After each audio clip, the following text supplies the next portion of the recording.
전화통화 5분 할 시간도 없다는 거야. 언제 매일매일 전화하래. 그냥 늙은 엄마 혼자서 뭐 하나. 밥은 먹었나. 가끔씩 전화해서 물어봐 주는 게 그렇게 힘든 일이야. 그래서 전화 드리잖아요. 어머니가 과하게 요구하시는 거죠. 엄마가 너무 자식들한테 목매는 경향이 있긴 해. 우리도 우리 가정이 있는데 외로우면 경로당이라도 가세요. 우리가 그걸 어떻게 책임져요? 누가 내 외로움 책임지라 그랬니? 그럼 엄마는 어떻게 하라는 거야? 자식한테 전화도 마음대로 못하고 혼자 죽어가라는 얘기야. 너희가 언제 엄마 신경이라도 썼어? 찾아오는 것까진 바라지도 않아. 전화 한 통이 그렇게 힘드냐고. 왜 그러세요? 바쁘다 보면 못할 수도 있죠. 그러면 듣는 자식도 숨 막혀요. 전화하면 네가 웬일로 다 전화를 했냐 그러시고 자꾸만 언제 오냐 그러시고 그러면 저희가 전화하고 싶겠어요? 그래. 이제 알겠다. 너희한테 나는 짐이구나. 오늘 이야기 속 주인공은 74세 정순옥 씨입니다. 그리고 그녀의 자식들에 관한 이야기이죠. 정 씨는 남편이 사무치게 그리웠습니다. 말년에 자식들에게 의지하며 살 줄 알았더니 그럴 수가 없었습니다.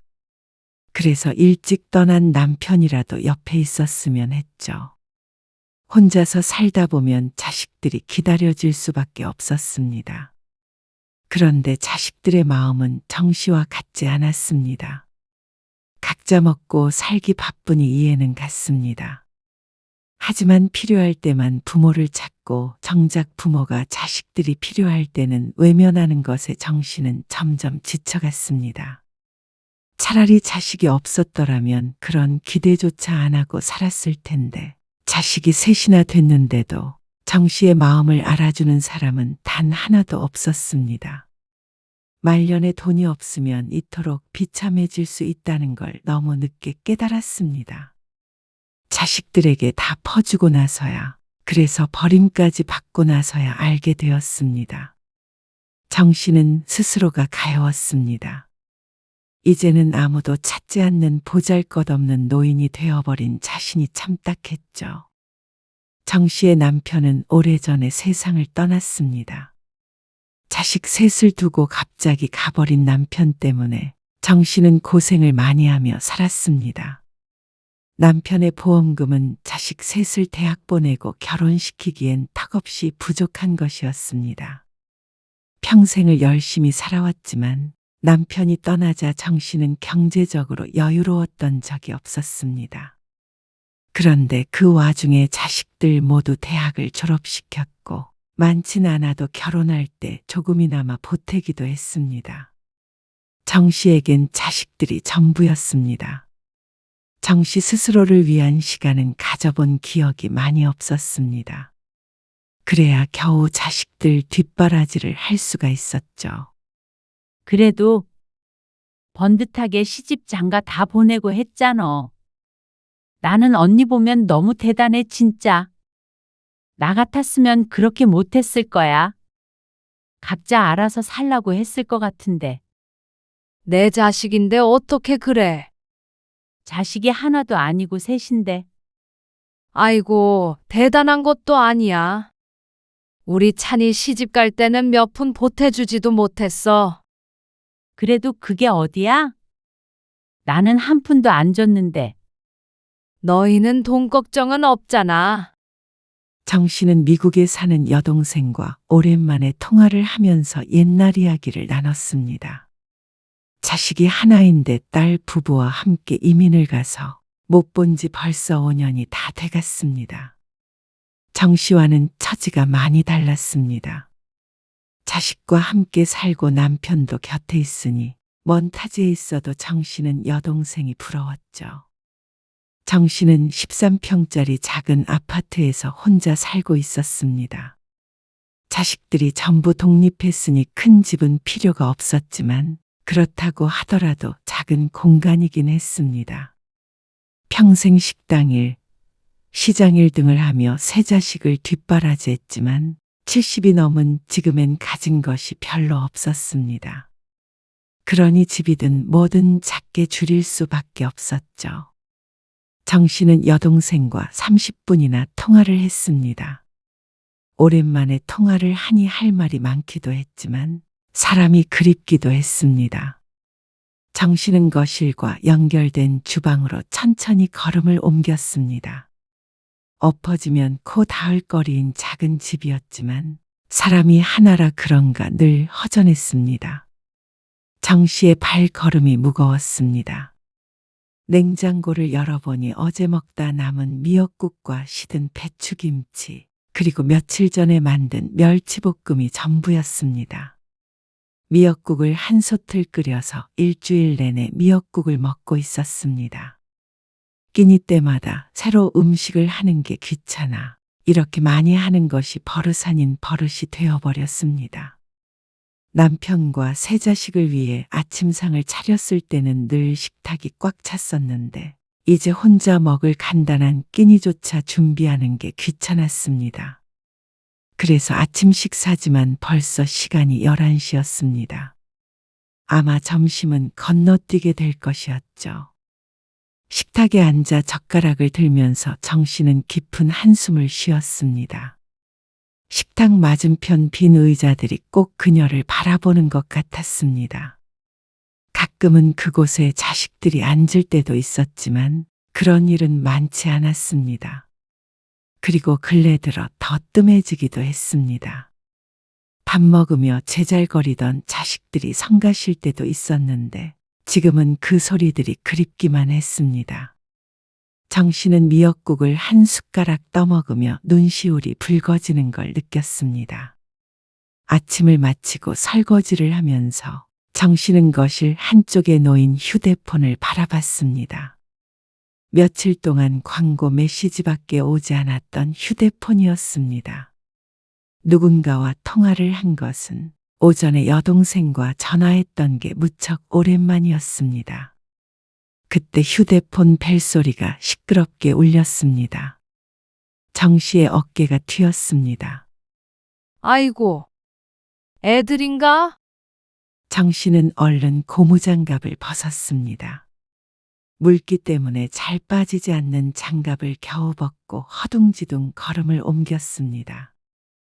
혹시라도 신호음이 멈출까봐 얼른 휴대폰을 들었습니다. 그런데 저장되지 않은 번호였습니다. 여보세요? 안녕하세요. 건강보험 관련해서 전화드렸습니다. 홍보 전화였습니다. 정 씨는 실망한 채 전화를 끊었습니다.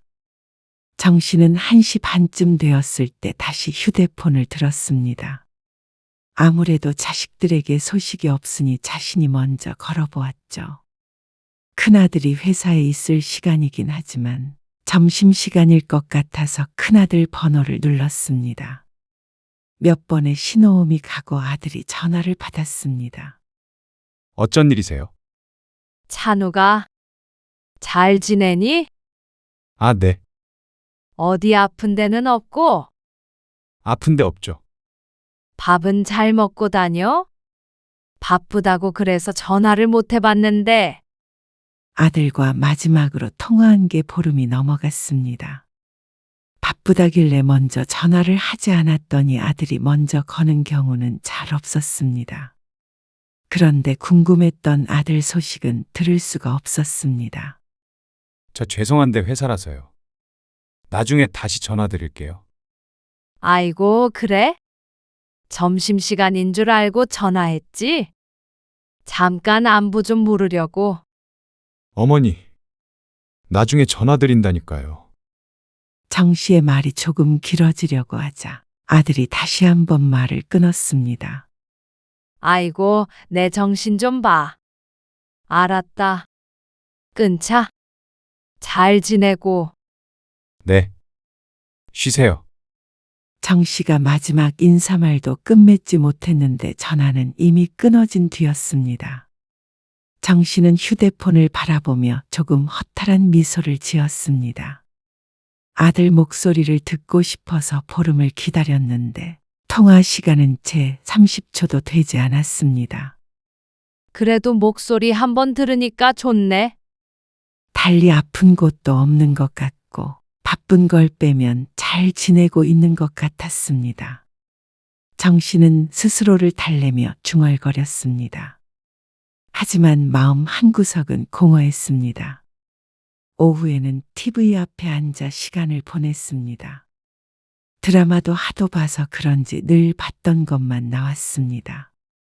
그러니 집중도 잘 되지 않았습니다. 그리고 가끔 화면 속 가족들이 둘러앉아 밥을 먹는 장면이 나오거나 북적북적 지지고 볶으며 살고 있는 모습이 나오면 더욱 쓸쓸해졌습니다.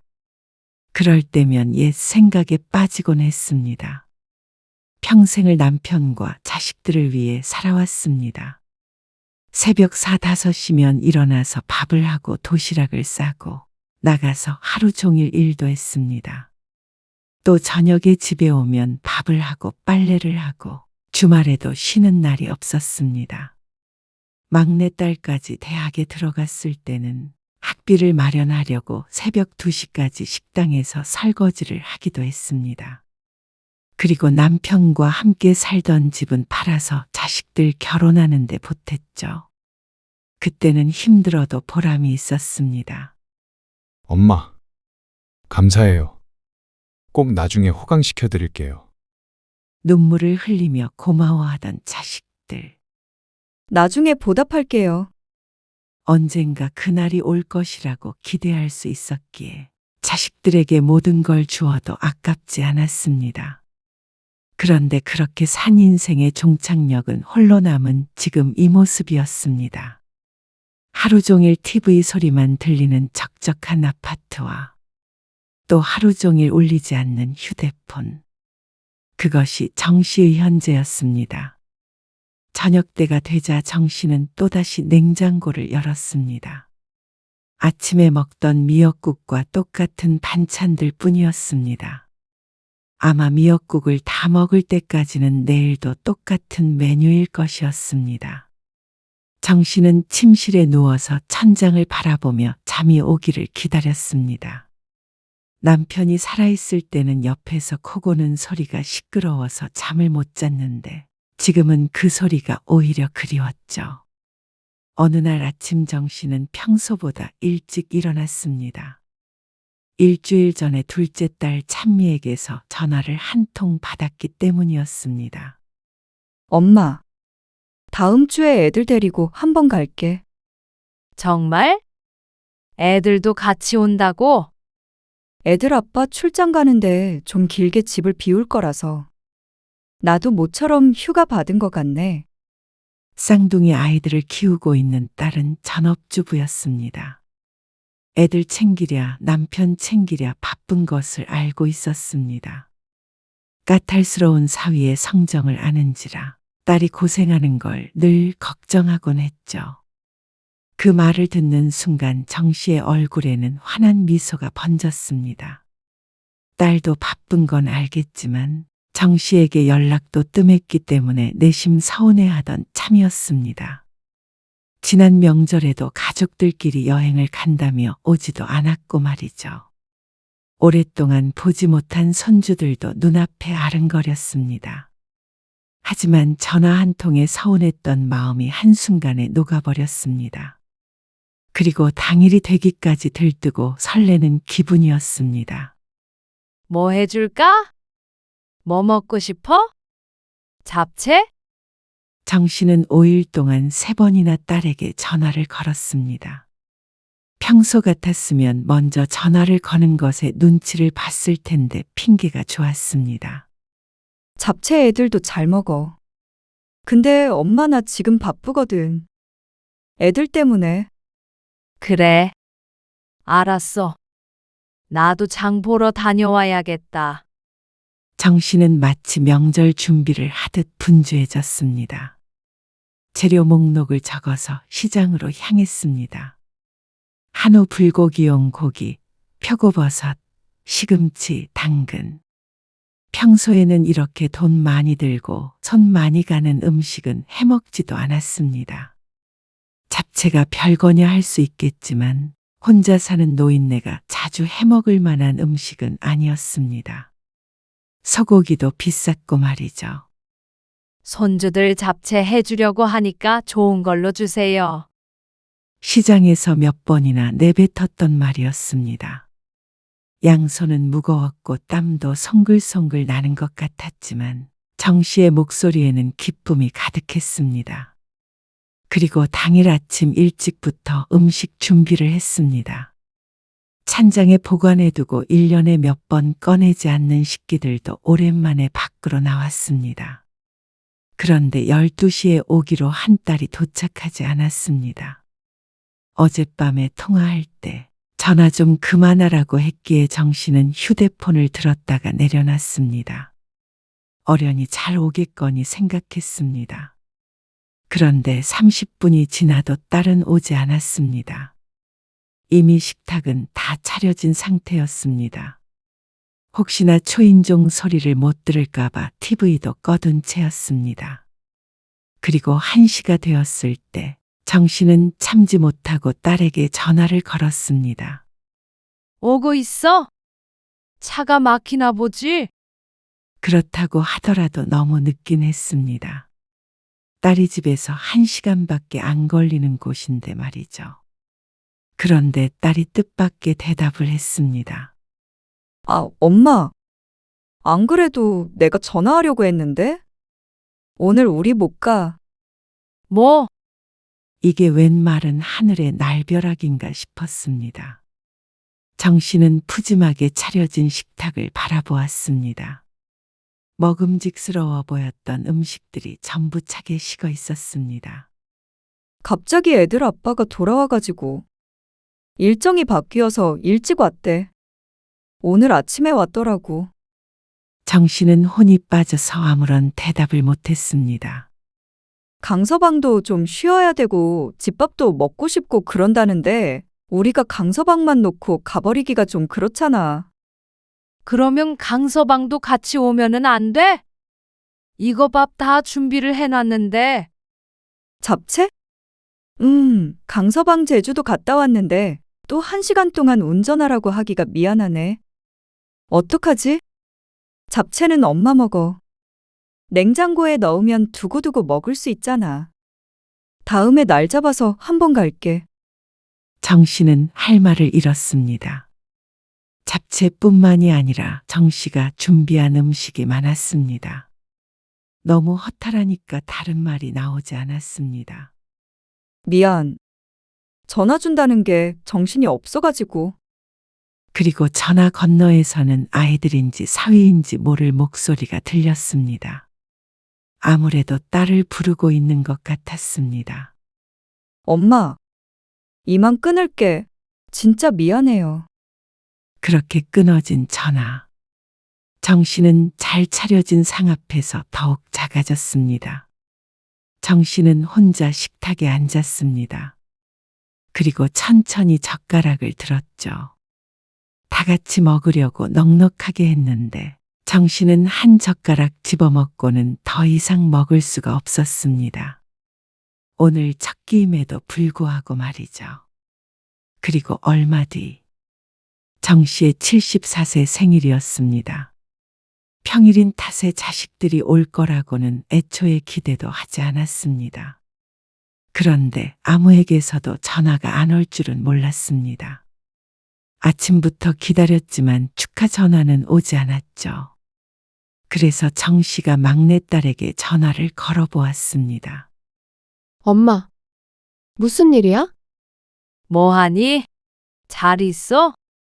나야 늘 잘 있지. 근데 어쩌지? 나 지금 통화가 힘든데. 일하고 있어? 회사야. 나중에 할게. 10초 정도 짧은 통화의 정 씨는 헛웃음을 삼켰습니다. 내 생일에 내가 직접 전화를 건 것도 모자라서 이런 통화라니. 정 씨는 이번엔 둘째 딸에게 전화를 걸었습니다. 찬미야. 지난번에 시간 되면 오겠다고 했잖아. 언제쯤? 엄마, 잠깐만 나 애들 픽업하고 있어서 운전 중이거든. 이따가 전화할게. 그래. 정 씨의 대답은 듣지도 않고 끊어진 전화. 그리고 마지막은 아들이었지만 정 씨는 힘없이 휴대폰을 내려놓았습니다. 이번 생일은 특히나 쓸쓸한 날이 되었습니다. 다 같이 찾아오지는 않아도 전화통화 정도는 하곤 했는데 이제 자식들의 기억에서 부모란 존재는 서서히 지워지는 듯 했습니다. 자식들에겐 혼자 남겨진 부모의 생일보다 더 중요한 일들이 차고 넘칠 테니 말이죠. 정 씨의 하루는 평소와 같았습니다. 종일 TV를 보고 저녁밥도 먹고 자리에 누우니 9시였습니다. 그렇게 하루가 끝나려던 순간 아들에게서 전화가 왔습니다. 여보세요? 아, 어머니. 주무셨어요? 아니, 아직 안 잤어. 찬욱이 네가 웬일이야? 전화를 다 하고. 누가 들으면 저는 전화를 안 하는 줄 알겠어요. 그나저나 무슨 일이야? 이 밤에. 퇴근하고 밥 먹는데 고사리 반찬이 있잖아요. 그래서 어머니 생각났죠. 정 씨는 아들의 말에 눈을 크게 떴습니다. 정 씨가 해주는 고사리 반찬을 참 좋아하던 아들이었는데 그런 걸로 전화를 주니 생일 축하한다는 말보다도 더 감동적이었습니다. 그런데 이어지는 아들의 말의 감동은 오래가지 못했습니다. 그런데 어머니, 어? 혹시 어머니 따로 적금 들어두신 건 없으시죠? 적금? 네. 급하게 좀 필요한 돈이 있는데 혹시나 해서 전화드렸어요. 적금은 너희 결혼할 때 탔겠지. 지금은 하나도 없어. 적금은커녕 매달 나가는 생활비에 한숨을 쉴 정도였습니다. 이래서 나중에 자식들에게 손 벌리지 않고 살 수 있을까? 자식들 부담 주지 않으려면 적당히 살다 가야 할 텐데 하는 생각도 한 적이 있었습니다.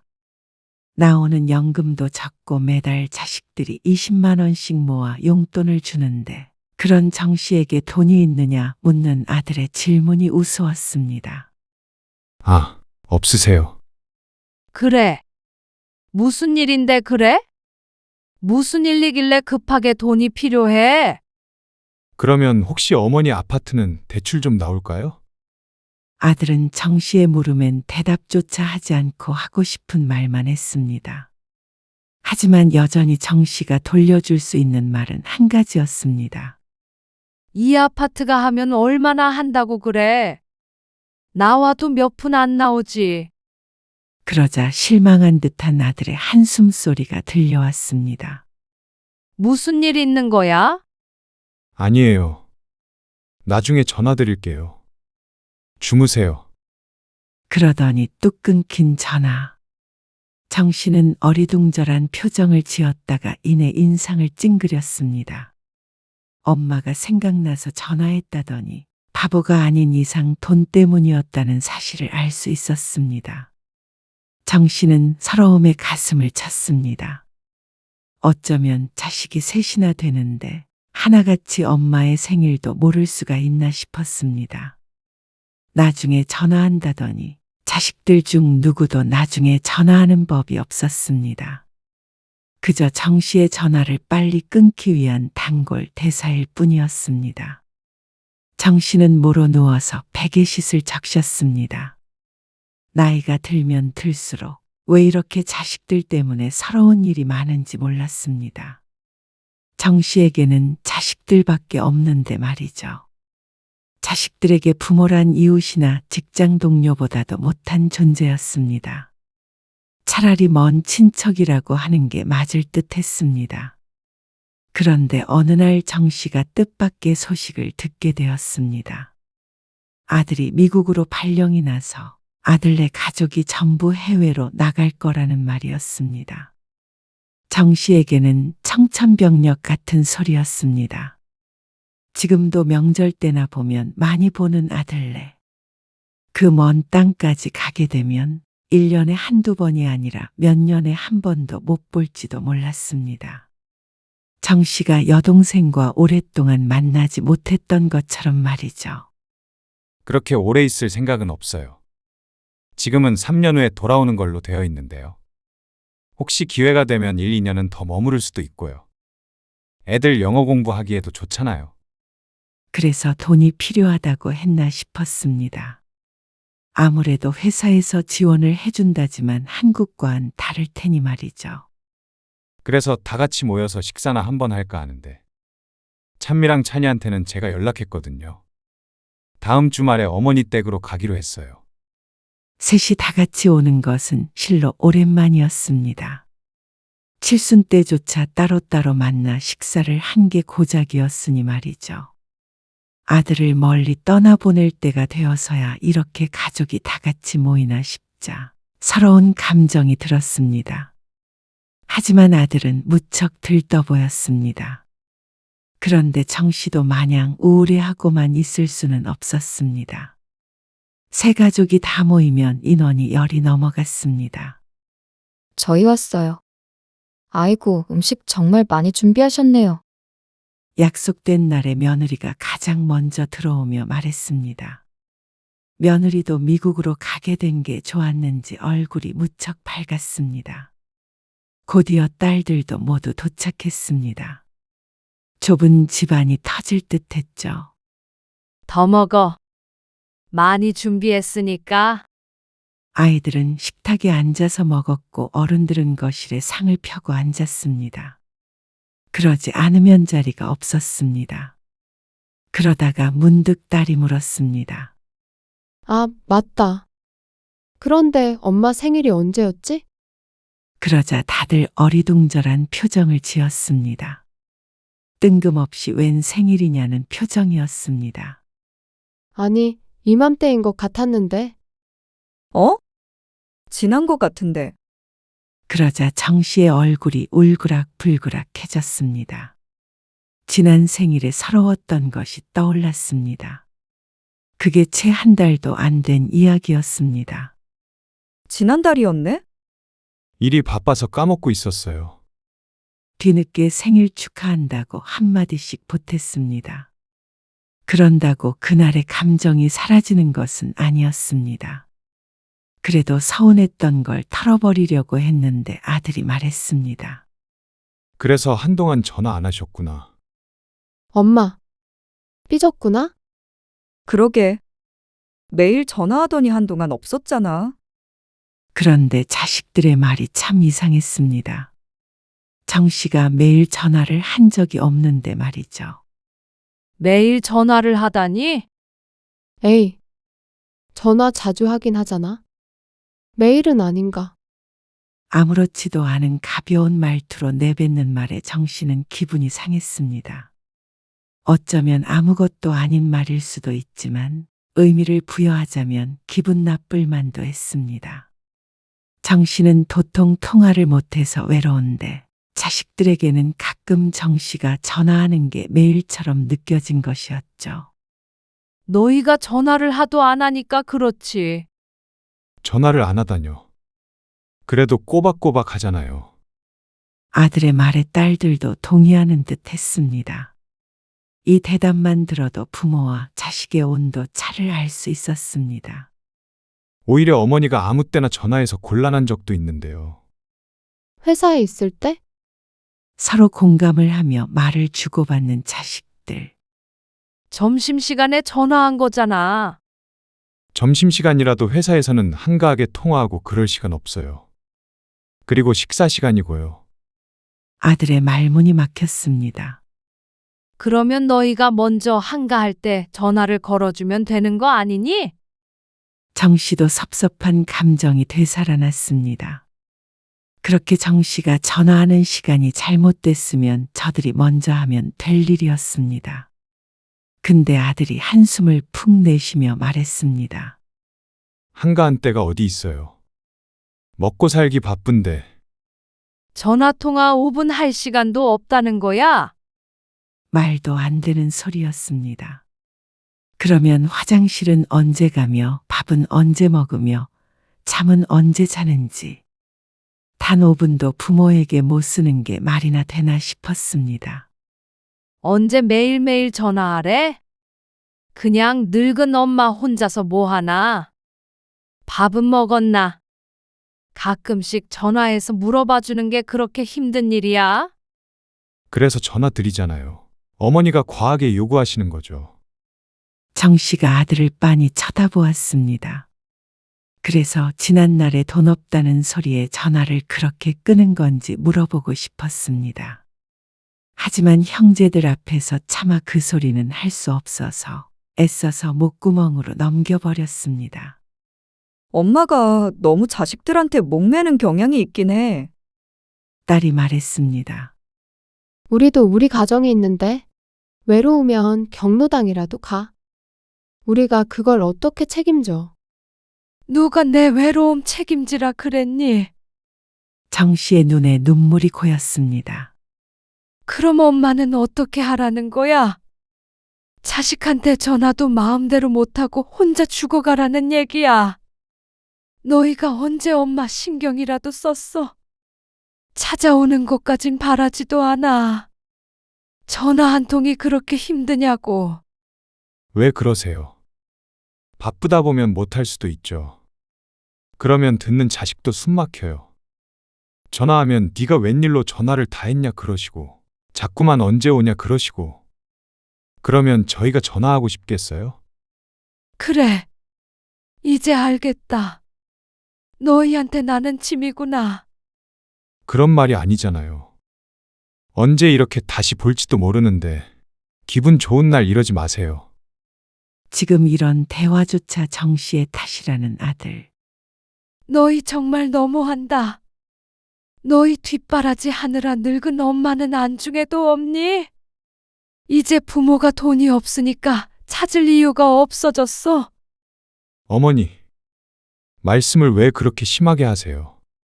돈 대줄 때는 나중에 갚겠다. 나중에 호강시켜주겠다. 잘도 속살거리더니 참 화장실 들어갈 때랑 나올 때가 이렇게 달라? 정 씨는 눈물을 훔치며 말했습니다. 됐다. 더 이상 기대 안 한다. 앞으로는 나도 너희 없는 사람처럼 살게.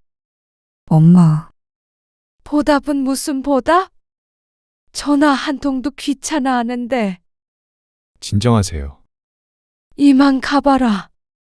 다들 보고 싶지 않으니까. 그러자 자식들은 서로 눈치를 보더니 하나둘 일어났습니다.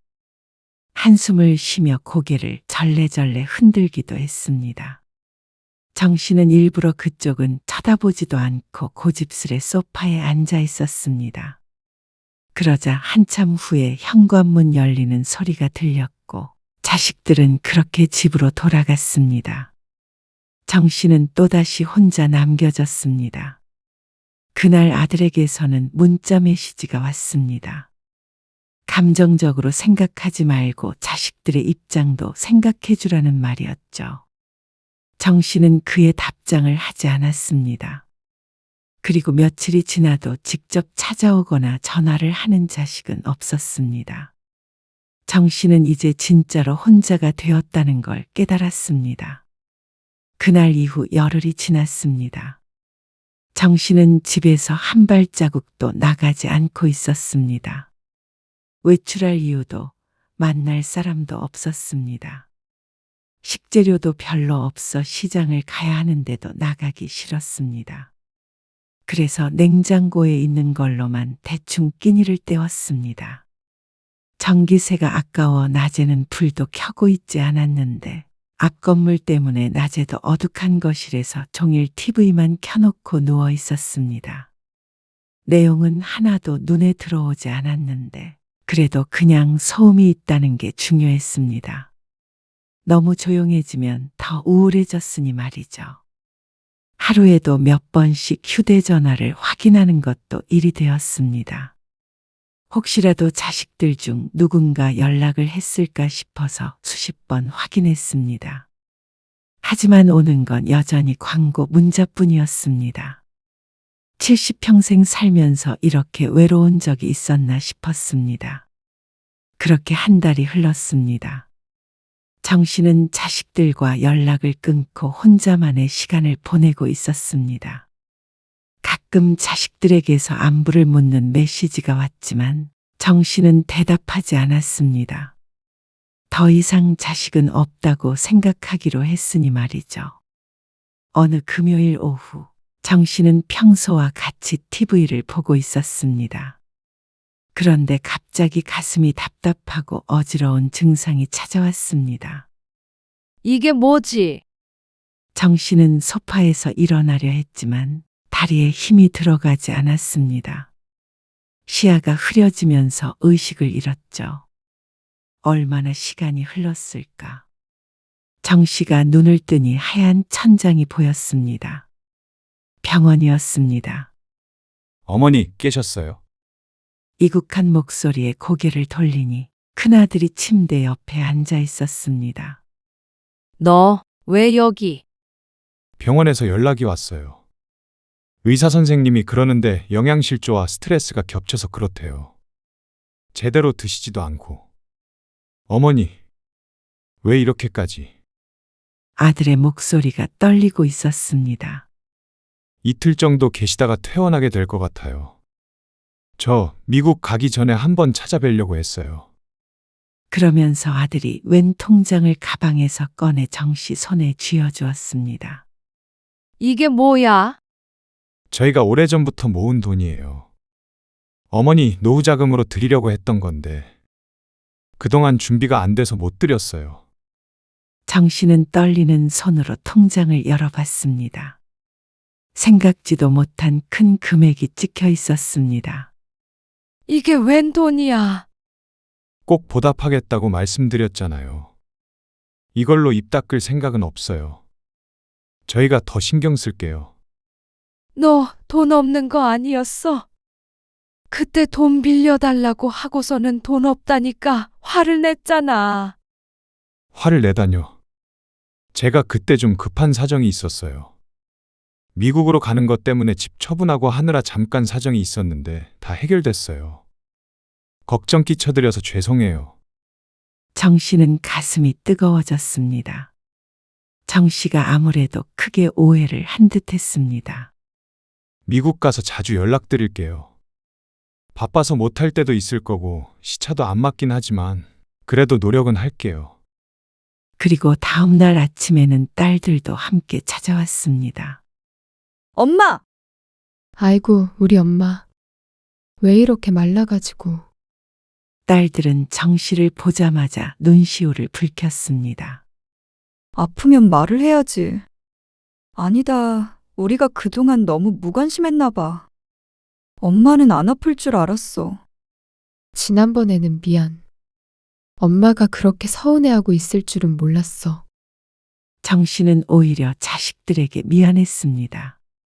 나쁜 자식이라고 한 달 내내 속으로 욕만 했는데 알고 보니 다 자신의 착각이었습니다. 서운하고 힘들게 하고 있는 건 자식들이 아니라 어쩌면 자신이었는지도 몰랐습니다. 자식들에게 너무 기대고 매달려 부담을 주고 있었던 것 같았습니다. 자식들의 진심 어린 사과를 들으며 정 씨는 깨달았습니다. 그동안 자신이 자식들에게만 의존하려 했다는 것을 말이죠. 그러니 자신이 스스로 설 수 있어야 했습니다. 엄마가 미안해. 퇴원 후 정 씨는 새로운 다짐을 했습니다. 이제는 새로운 시작을 해야 할 때가 온 듯 했습니다. 정 씨는 자식들이 준 돈으로 혼자서 근처로 여행을 다녀왔습니다. 살고 있는 곳과 멀지 않은 곳이었고 갔다가 그날 돌아오긴 했지만 혼자서 여행을 한 것은 처음이었습니다. 그리고 경로당이라는 곳도 처음 가봤습니다. 집에만 틀어박혀 있다가 사람들을 만나려니 피곤하긴 했지만 그래도 자식이 아닌 다른 무언가에 몰두할 게 있다는 사실이 좋았습니다. 자식들도 안심한 듯 보였죠. 더 이상 울리지 않는 휴대폰을 붙들고 원망을 하지도 빈 식탁을 보며 한숨 쉬지도 않았습니다. 전화하지 않고 찾아오지 않는다고 내 자식이 아닌 게 아니고 부모 생각을 안 하는 게 아니라는 것도 알고 있으니 말이죠. 혹여나 자식이 서운하게 한다고 한들 자신의 삶은 스스로 채워나가야 한다고 생각했습니다. 74세의 늦은 나이에 찾은 진정한 독립. 그것이 정순옥 씨가 얻은 가장 큰 생일 선물이었습니다.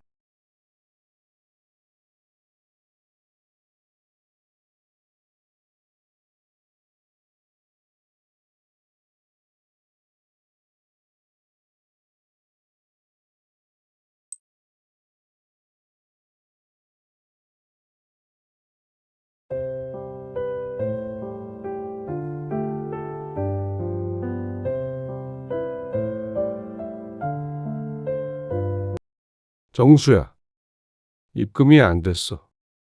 깜빡했어요. 곧 보낼게요. 너 이러면 다음 달 돈까지 해서 너무 부담되지 않겠어? 하루 이틀 차이도 아니고. 자꾸 이러면 서로 신경 쓰이잖아. 여태 잘 갚았잖아요. 며칠 늦어진다고 자꾸 카톡 보내시고 전화하시면 저도 기분이 조금 그래요. 빚쟁이한테 시달리는 것 같아서. 이렇게 약속을 못 지킬 거면 애초에 200만 원씩 갚는다고 말을 하지 말지 그랬어. 그땐 지킬 수 있을 줄 알았죠. 아버지 돈 안 갚고 싶어서 그런 게 아니고요. 좀 자금이 막혀 있어서 그래요. 오늘 이야기 속 주인공은 65세 김용민 씨입니다. 그리고 그의 아들에 관한 이야기이죠.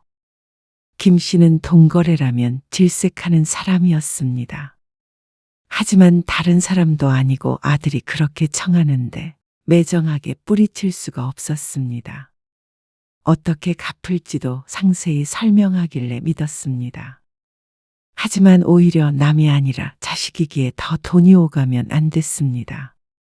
그걸 몰랐던 김 씨의 잘못이었습니다.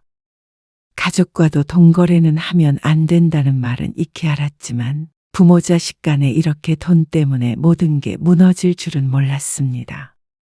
날강도가 따로 없었습니다. 남보다도 못한 놈을 아들로 키웠던 것이 김 씨의 잘못이었습니다. 누구를 탓할 필요도 없었죠. 하지만 돈을 안 갚는 것뿐만이 아니라 뒤에서 김 씨도 모르게 음모를 꾸미고 있을 줄은 꿈에도 몰랐습니다. 아무리 괘씸한 자식이라도 부모 등에 칼을 꽂을 만큼 악하다고 생각하지는 않았으니 말이죠. 김 씨는 이제 무자식이 상팔자라는 말을 실감했습니다.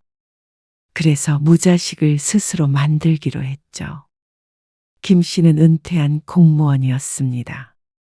평생 부부가 열심히 살아온 탓에 소박하지만 나름대로 여유 있는 노후를 보내고 있었습니다. 평온했죠. 아버지, 저 왔어요. 김 씨는 아들이 하나 있었습니다. 아들은 결혼을 해서 멀지 않은 곳에 살고 있었습니다. 손주도 하나 있는 김 씨는 아들과는 한 달에 한 번 정도 왕래를 할까 말까였습니다.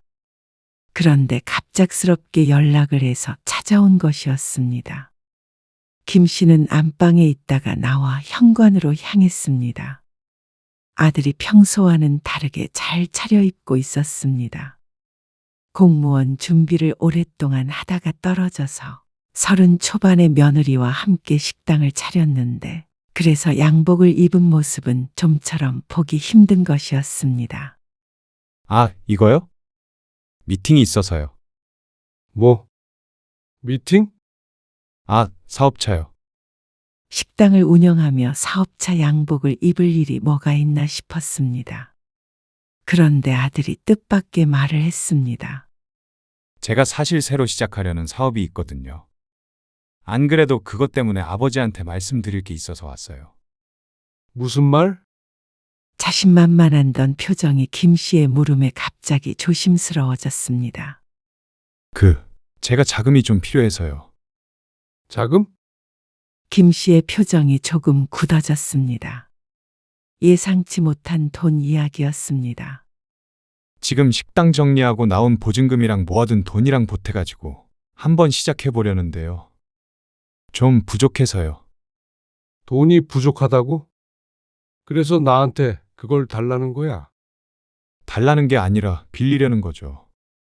그러면서 김 씨가 뭐라고 대답하기도 전에 사업에 대해서 설명을 시작했습니다. 대학 동기랑 같이 하려고 하는데요. 소규모 유통업체라고 보시면 돼요. 그러고는 들고 있던 가방 안에서 웬 서류들을 꺼냈습니다. 이게 다 뭐야? 사무실 계약서랑요. 사업 계획서랑 뭐 그런 거예요. 한번 보실래요? 내가 본다고 아냐?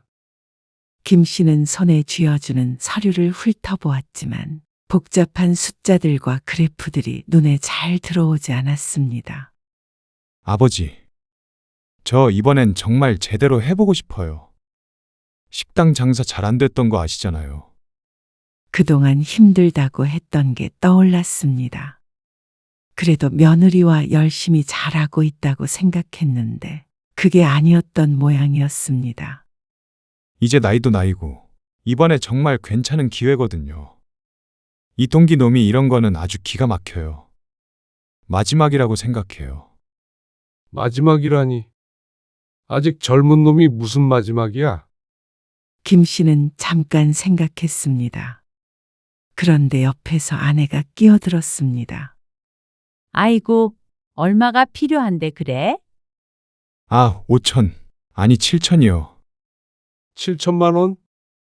이 3천 정도 생각했던 김 씨가 놀라서 되물었습니다. 갑자기 그렇게 큰 돈을 달라고 하니 놀랄 수밖에 없었습니다. 그런데 며칠 동안 생각하던 김 씨는 결국 아들 통장에 돈을 넣어주고 말았죠. 아들이 말한 조건 때문이었습니다. 막연하게 돈 벌면 주겠다 했다면 거절을 했을 것 같은데 당장 조금씩 갚기 시작하겠다는 말이었습니다. 제 앞으로 된 신용카드예요. 이걸로 다달이 200만 원씩 쓰시면 제가 갚을게요. 매달? 네. 이렇게 3년간 갚으면 7,200만 원이거든요. 200은 이자로 치고요. 200 조금씩 넘겨서 결제하셔도 괜찮아요. 왜 그렇게 해? 복잡하게. 그냥 입금하는 게 편하지 않아? A 신용카드를 써야 저도 신용이 좋아지죠. 그리고 아버지도 이번 달에 돈이 들어오나 안 들어오나 신경 안 쓰셔도 되니까 그게 더 좋잖아요. 어깨를 으쓱하며 말하는 김 씨. 그렇게 꾸준하게 돈을 갚겠다길래 김 씨는 거기에서 진실성을 느꼈습니다. 어영부영 돈을 빌려가 안 갚으려는 게 아닌 듯해서 허락했죠. 그리고 아들의 말처럼 신용카드로 돈을 받는 일은 편리했습니다. 그냥 아들의 카드로 한 달에 200만 원만 쓰면 되는 일이었습니다. 주로 아내가 들고 다니며 마트에서 장을 보거나 모임에서 식사 비용을 결제하거나 할 때 썼죠. 그런데 물론 불편한 점도 있었습니다. 이달에 얼마 썼어? 150만 원 썼어요. 50만 원 더 써야 하네. 현금 대신 받는 것이라 가볍게 생각하고 그러자 했지만 꼭 카드로 200만 원을 맞춰서 써야 하는 것은 신경이 쓰였습니다. 늘 어느 정도 남았는지 확인을 해야 했으니 말이죠. 차라리 현금을 받는 게 김 씨에게는 더 좋은 방법이었을 것 같았습니다. 신용인지 뭔지 중요하다잖아요. 그냥 좀 불편해도 이렇게 쓰죠. 어쨌거나 신용카드로 받은 탓에 반년 넘게 한 번도 밀리지 않고 돈을 받게 되었으니 장점도 분명히 있었고 말이죠. 그러던 어느 날이었습니다.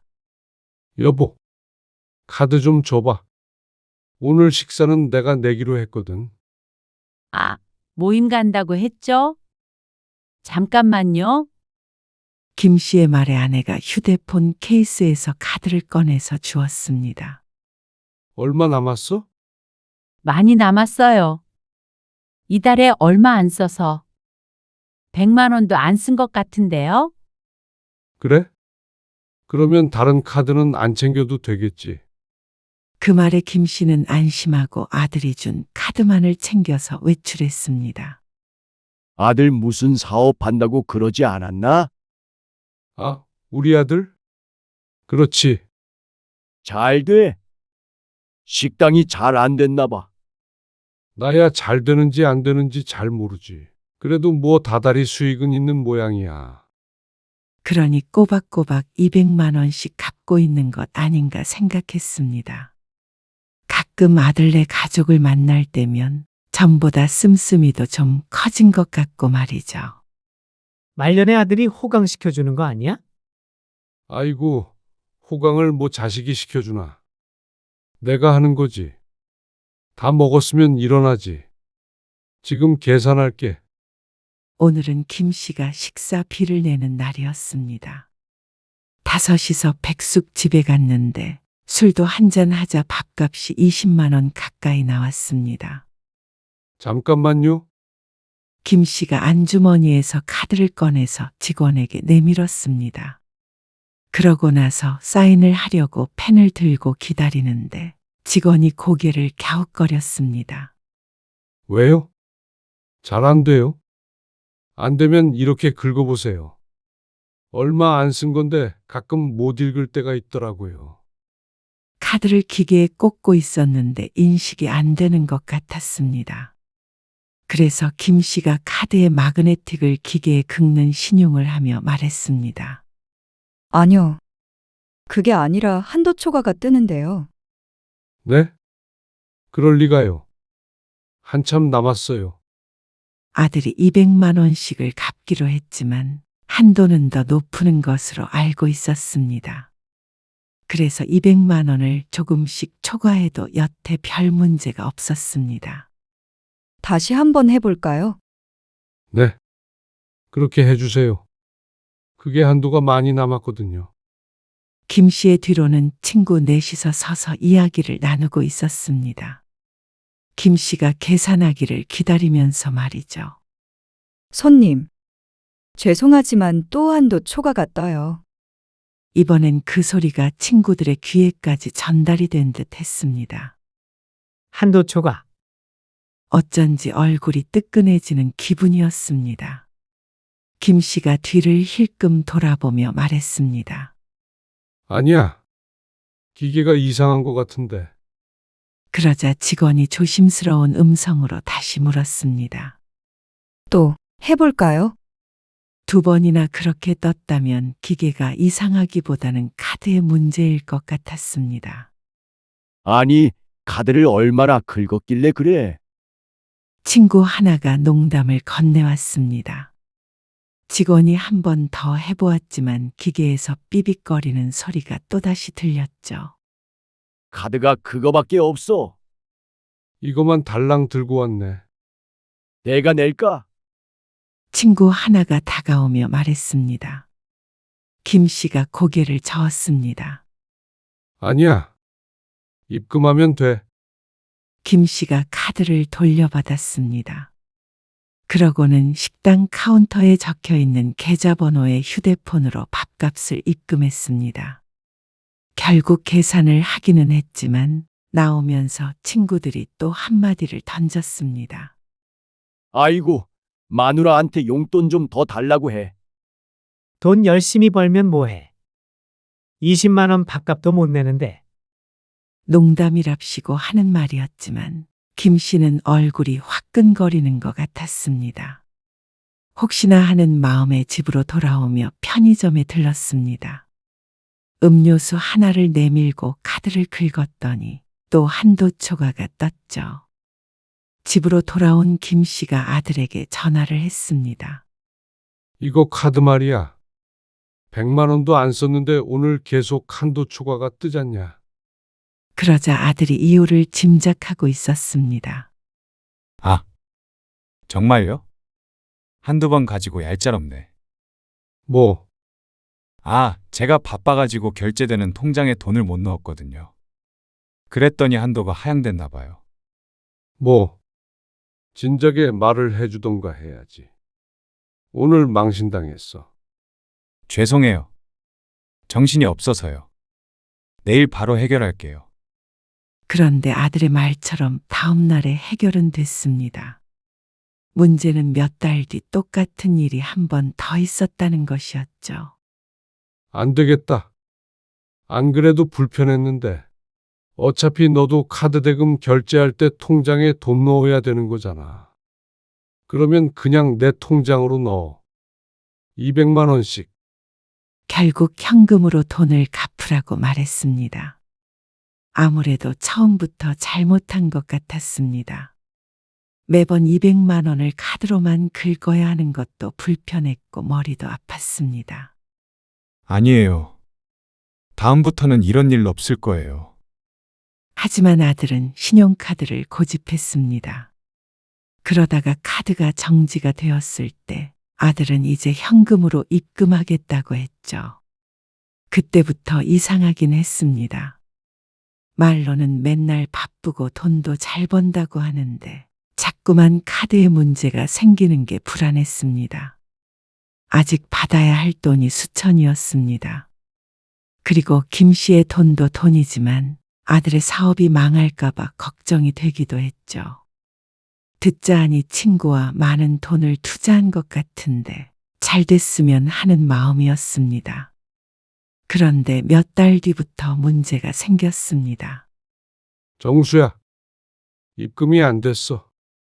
아들이 지난달에도 입금을 일주일이나 늦게 했습니다.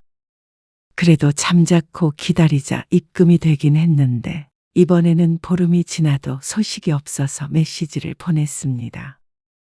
그러자 아들이 답장을 보냈습니다. 깜빡했어요. 곧 보낼게요. 그런데 하루 이틀이 지나도 돈은 들어오지 않았습니다. 너 이러면 다음 달 돈까지 해서 너무 부담되지 않겠어? 하루 이틀 차이도 아니고. 자꾸 이러면 서로 신경 쓰이잖아. 그래서 아들에게 전화를 걸어 말했습니다. 전화를 걸어 돈 얘기를 하는 것 자체도 김 씨에게는 스트레스였습니다. 이런 게 싫어서 김 씨는 아무리 친한 친구에게도 단돈 10만 원도 빌려준 적이 없었습니다. 여태 잘 갚았잖아요. 며칠 늦어진다고 자꾸 카톡 보내시고 전화하시면 저도 기분이 조금 그래요. 빚쟁이한테 시달리는 것 같아서. 아들이 김 씨에게 진 것도 빚은 빚이었습니다. 하지만 아들도 그런 기분이 드는 게 싫다고 했습니다. 그러면 잘 갚으면 그만이라고 생각했지만 돈 때문에 아들과 기분 상하는 말을 주고받고 싶지는 않았습니다. 근데 걱정 마세요. 앞으로는 잘 지킬게요. 알았다. 그럼 더는 말 안 하마.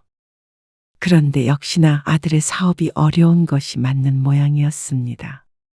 다음 달은 아예 돈이 들어오질 않았습니다. 그래도 기다렸지만 깜깜무소식이었습니다. 그 다음 달까지도 아무 말 없이 기다렸습니다. 200만 원이 없어서 생활이 안 되는 것도 아닌데 아들 말처럼 빚쟁이처럼 굴고 싶지 않았으니 말이죠. 그런 말을 하고 나면 김 씨도 마음이 상하기에 기다렸습니다. 하지만 3달째도 아무 말이 없자 김 씨는 결판을 내야 했습니다. 이렇게 약속을 못 지킬 거면 애초에 200만 원씩 갚는다고 말을 하지 말지 그랬어. 그땐 지킬 수 있을 줄 알았죠. 아버지 돈 안 갚고 싶어서 그런 게 아니고요. 좀 자금이 막혀 있어서 그래요. 무슨 자금이 어떻게 막혀 있길래 3달째 돈을 못 주나 싶었습니다. 그래도 한 달 안에는 해결이 될 것 같아요. 그러니까 걱정 마세요. 아들이 김 씨에게 빌린 돈은 3천만 원 가량 남아 있었습니다. 여전히 큰 돈이었습니다. 하지만 아들이 힘들다는데 김 씨는 그렇게 독촉해서 매달 받아낼 생각은 없었습니다. 자금이 뭐 어떻게 됐다는 건지 모르겠지만 그러면 앞으로 매달 돈 주지 말고 내년이나 내후년에 자리 좀 더 잡히면 그때 한꺼번에 줘. 그러자 아들이 놀라며 대꾸했습니다. 정말 그래도 돼요? 애초에 다달이 갚겠다는 말에 돈을 빌려줬던 것이니 김 씨가 먼저 이런 말을 할 줄은 몰랐을 것이었습니다. 하지만 김 씨도 매정한 부모가 아니었습니다. 아들의 사정도 무시하고 돈을 받아내지는 않았죠. 그래. 그러니까 일 열심히 해서 자리 잡을 생각부터 해. 아들은 크게 감명을 받은 듯 했습니다. 그전에는 돈 얘기를 꺼낼까봐 그랬나. 전화도 잘 안 하고 잘 안 받더니 가끔은 먼저 안부 전화를 묻기도 했습니다. 어디 아프신 데는 없죠? 아픈 곳? 네. 아는 친구 아버지는 쓰러지셔서 병원에 계시대요. 그러면서 나이 들면 건강을 잘 챙겨야 한다 어쩐다 하면서 걱정을 해주기까지 했습니다. 요즘 배가 좀 아픈 것 같기도 하고. 그럼 병원에 가셔야죠. 그 정도는 아닌 것 같아. 내 건강 알아서 잘 챙길 테니까 너희나 신경 써. 그런데 아들과 통화한 지 보름쯤 지났을 때였습니다. 말이 씨가 되는지 어쩐 건지 김 씨는 건강에 이상을 느끼기 시작했습니다. 그러다가 병원에 갔을 때 급성 담낭염의 진단을 받았습니다. 그래서 급히 수술을 하게 되었죠. 그러게 진작 병원에 가시라니까 안 가시더니.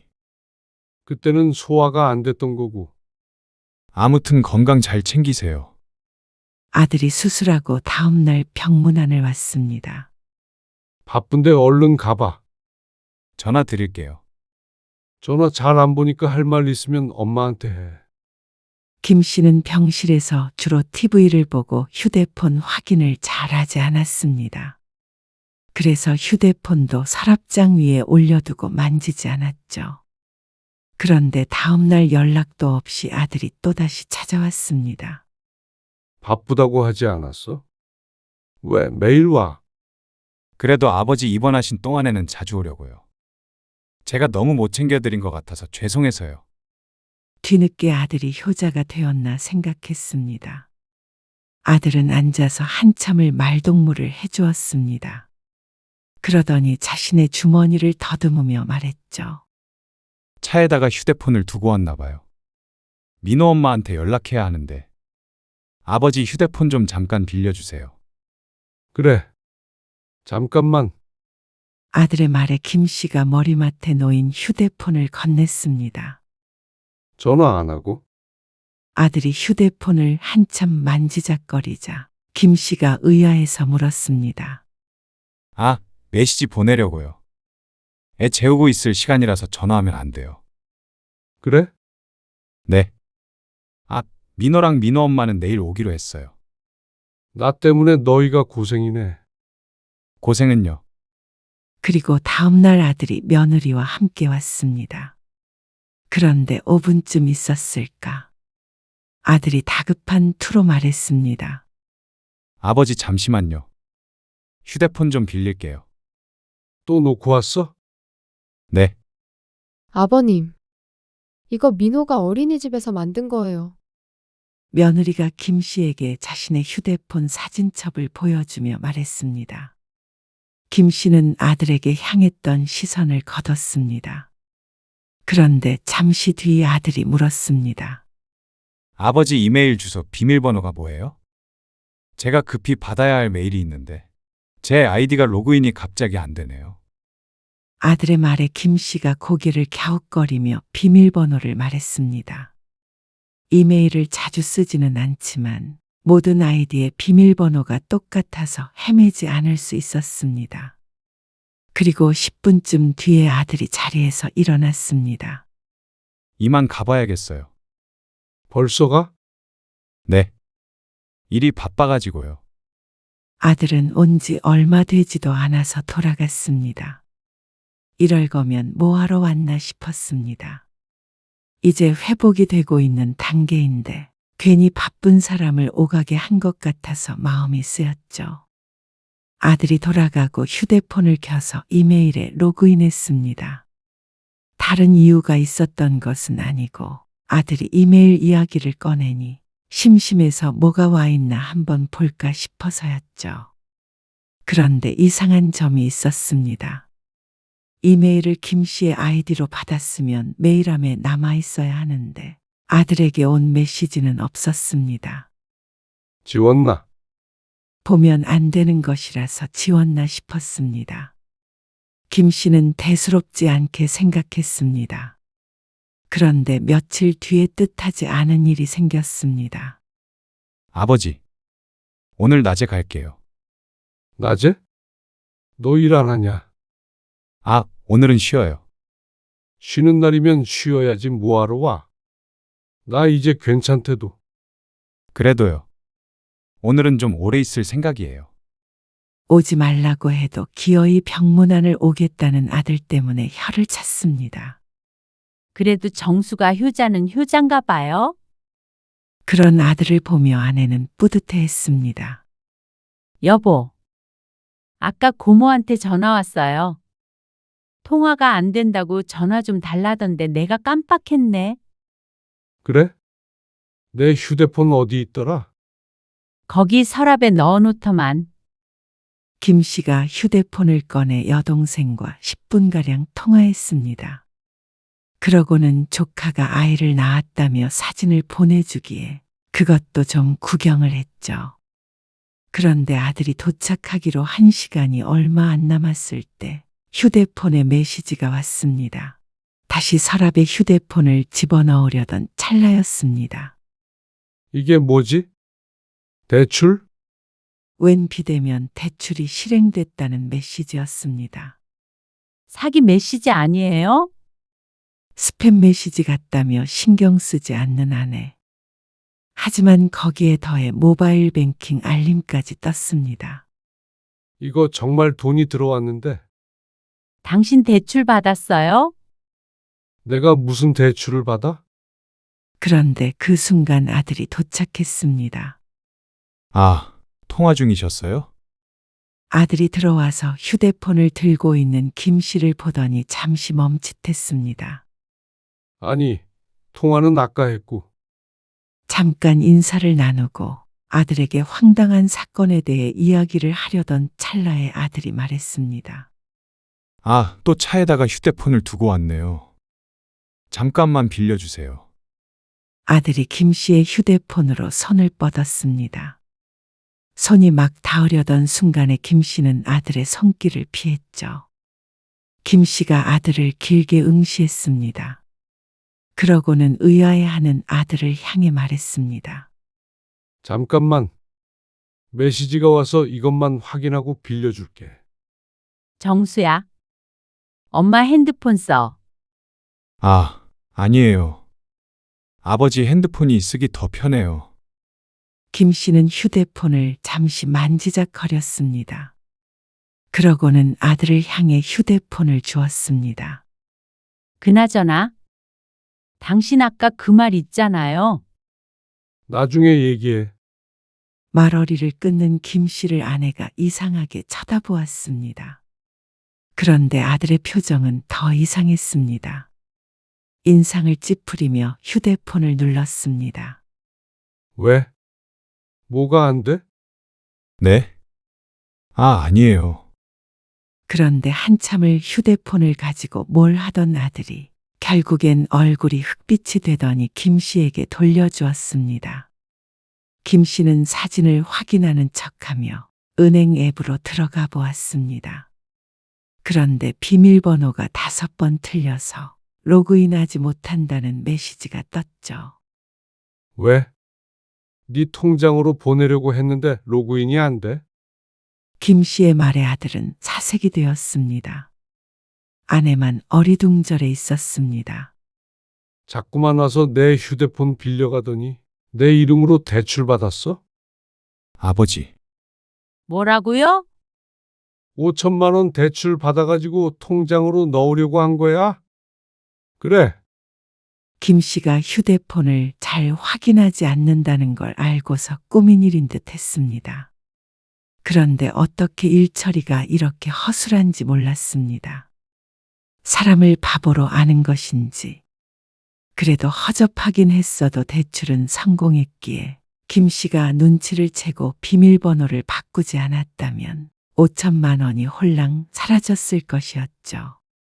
결국에 들킬 일을 왜 한 거야? 아들은 입을 다물었습니다. 어쩌면 들켜도 상관없었던 것인가 싶었습니다. 이미 돈을 빼갔으면 아들이 돌려주지 않는 이상 김 씨도 받아낼 방법이 많지 않았을 테니 말이죠. 김 씨는 허탈한 감정을 숨길 수가 없었습니다. 어떻게 이런 일이 다 있나 싶었습니다. 부모가 입원한 것을 이용해서 이런 일을 하다니요. 그런 줄도 모르고 효자라고 칭찬을 했던 게 후회스러웠습니다. 세상에 이런 불효자가 없었습니다. 부모의 돈을 갈취하고 사기를 치려던 아들이 너무 낯설었습니다. 사업 자금 때문에요. 그런데 아들은 이내 뻔뻔하게 나오기로 작정을 한 모양이었습니다. 빌려달라고 하면 안 빌려주셨을 거잖아요. 너 이미 빌려간 돈도 다 못 갚았어. 그러니까요. 그래서 제가 스스로 해결책을 찾은 거잖아요. 그 돈도 어차피 제가 갚을 예정이었어요. 뭐야? 반성은 조금도 하지 않는 것 같았습니다. 네가 갚을 예정이면 남의 명의로 허락 없이 대출받아도 된다는 소리야. 제가 오죽했으면 그랬을까 헤아려 주실 수는 없으세요? 아무리 힘들다고 해도 부모 돈을 훔쳐? 훔치다니요. 어떻게 그렇게 말씀을 하세요? 너야말로 어떻게 그래? 너 이런 놈인 줄 알았으면 저번에 그 돈도 안 빌려줬어. 갚을 생각이 아예 없었구나. 저도 잘 되면 갚죠. 너 씀씀이만 줄여도 1,000만 원은 더 갚았을 거다. 아니, 부모 자식 사이에 자꾸 그렇게 돈돈하셔야겠어요? 남들은 그냥도 도와줘요. 그럼 너도 그냥 주는 부모 자식해. 김 씨는 병실에서 아들을 쫓아냈습니다. 아내는 얼이 빠져 있었습니다. 그리고 며칠 뒤에 퇴원할 때까지 아들은 연락이 없었습니다. 아무래도 이대로 멀어져서 남은 돈도 안 갚겠다는 뜻일 것 같았죠. 그래서 김 씨는 건강이 회복되는 대로 아들에게 소장을 보냈습니다. 3년간 매달 200만 원씩 갚기로 한 메시지와 통장 거래 내역 등을 증거로 들었죠. 그리고 통화 음성 녹음까지도 휴대폰에 고스란히 있으니 아들도 발뺌하지는 못할 것이었습니다. 그러자 아들이 노발대발했습니다. 아니, 어떻게 자식한테 소송을 걸어요? 지금 이게 말이나 되는 상황이에요? 아무리 자식이라도 도둑질을 하면 안 되지. 아버지, 됐어. 나는 이제 자식 없다고 생각하고 살 거야. 고작 몇 천만 원 때문에요? 고작 몇 1,000만 원 벌려면 뼈 빠지는 거 모르냐? 부모 돈은 땅 파면 나오는 줄 알아? 부모 돈은 부모 것이고 너한테는 어떤 권리도 없어. 아들은 아무런 대답을 하지 못했습니다. 그러다가 일주일 후에는 또다시 사과를 해왔습니다. 죄송해요. 천천히 갚을게요. 저도 안 갚고 싶어서 안 갚는 거 아니잖아요. 너희 그 차 2대만 팔아도 그 돈은 충분히 나오겠다. 아버지, 결국 아들은 지연이자까지 포함한 금액을 모두 한 번에 입금해야 했습니다.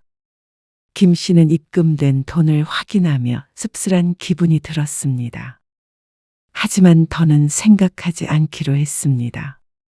아들도 정신을 차리고 스스로 사는 법을 깨달아야 했습니다. 그리고 김 씨도 자식 때문에 속 썩는 일은 더 이상 겪고 싶지 않았습니다.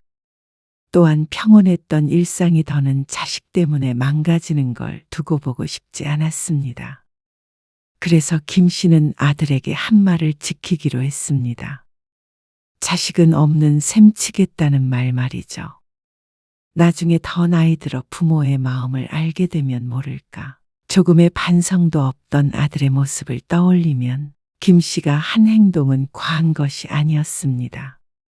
김 씨도 이제는 아들 걱정은 그만하고 김 씨 부부의 노후나 신경 쓰며 살기로 했죠.